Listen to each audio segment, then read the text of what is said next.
Hi everyone, Lil Thompson here, and I'm going to share how I use powdered inks with stencils. So today I'm using Bister powders and a lovely clock face stencil from Holtz. I've placed it over a piece of mixed media paper, and I'm just going to zoom in so you can see a close-up of how this works. I'm using Bisters. I'm starting off with blue, and I'm just going to put it in the very centers of the three clock faces.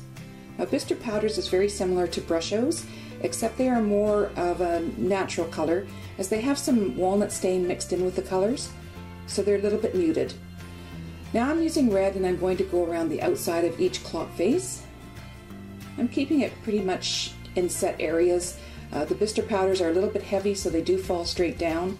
I find they work really well for this. And the last color I'm going to use is brown, and I'm just going to put that in between in the blank spaces on the stencil.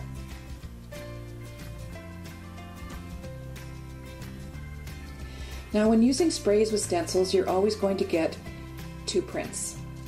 So we start off with the water, and we're going to add lots of water, and as soon as the powders start to explode with color, you want to pull that stencil off, turn it upside down, and you can get a second print with the leftover ink onto a second piece of mixed media paper.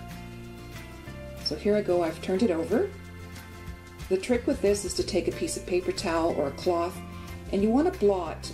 Keep blotting and turning your paper and let it absorb all the extra ink that's on the stencil, so you get a very clean, crisp image. Now I'm pulling it off, and I'm going to take a piece of paper towel, put it over top, and just swipe right across it once to pick up all the extra ink that's left over. This also mutes the colors.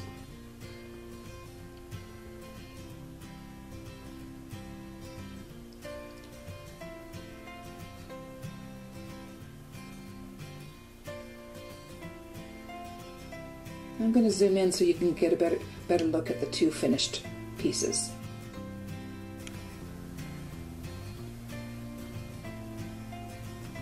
I'm going to show you another way that I've used powdered inks with stencils. This is an intricate stencil from Holtz of Wildflowers, and I find that powders are hard to work with intricate stencils to get the colors separated. So I'll show you how I do this. I'm going to use Lindy's magical powders this time. They're just a beautiful product, very shimmery and sparkly, and there's nothing else like it. So first I'm putting it on a piece of mixed media paper, and I'm going to tape it down because I'm going to watercolor through the stencil with a water brush, just adding a little bit of water so that the powder will stick. So I have a dry brush, my powder, and my water brush.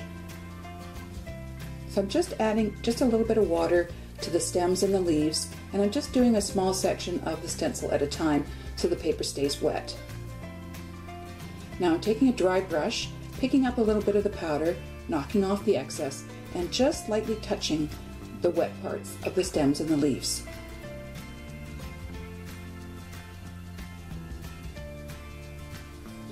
Now I'm going to repeat this with the next section. Again, just adding some water with a water brush to the stems and the leaves.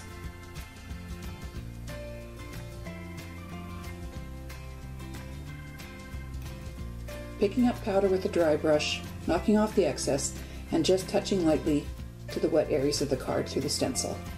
So I'm going to continue on until all the areas of green are done for the stencil.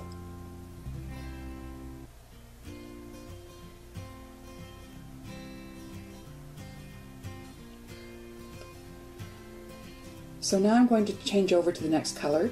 I need to take my dry brush and just brush it off onto a dry paper towel to get all the color off of it. And I also squeeze up my water brush just to make sure there's no color in that either.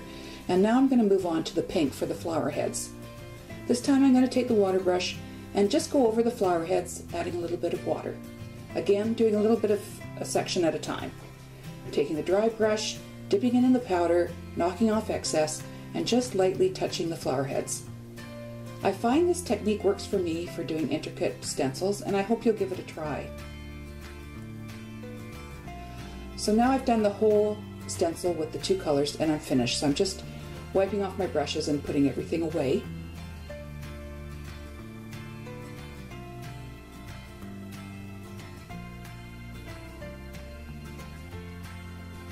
I've got my second piece of mixed media paper, so I'm going to do obviously the first one, will be the positive, and then I'll turn it over and get the negative print.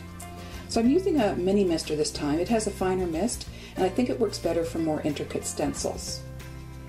So I sprayed it, I'm pulling it off. I'm going to take off that painter's tape before turning it over and laying the stencil down on the second piece of mixed media paper. So I'm going to take a paper towel, and I'm just going to blot up the excess from the stencil monoprint. You keep turning the paper over, blotting up the excess to keep the areas of the open stencil white. Now I'm pulling it off, and there'll still be some moisture from that was underneath the stencil. So I'm going to take another paper towel, just lightly swipe it and dry off. And it also mutes the colors, makes a really lovely background. And I'm also going to do that for my main image. Now you can leave it bright, or you can blot it up to make it more of a subtle print. Now when I did that, I realized that I had added a little bit too much water to some of the flower heads. So the head that I'm working on right now has a lot of excess ink, and I'm just picking up some with my water brush and moving it over to the areas that are too subtle and don't show any color. So you can always fix a print like this by just picking up some extra color with your water brush and filling in the areas that are missing.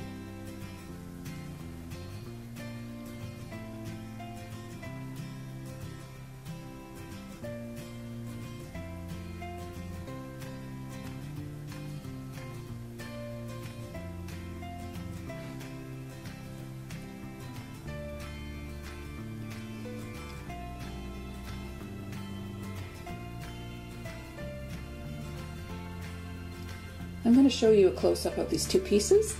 I hope you found this tutorial helpful, and if you did, please give me a thumbs up, and I'm going to share some cards I've made with this technique. Thanks for watching.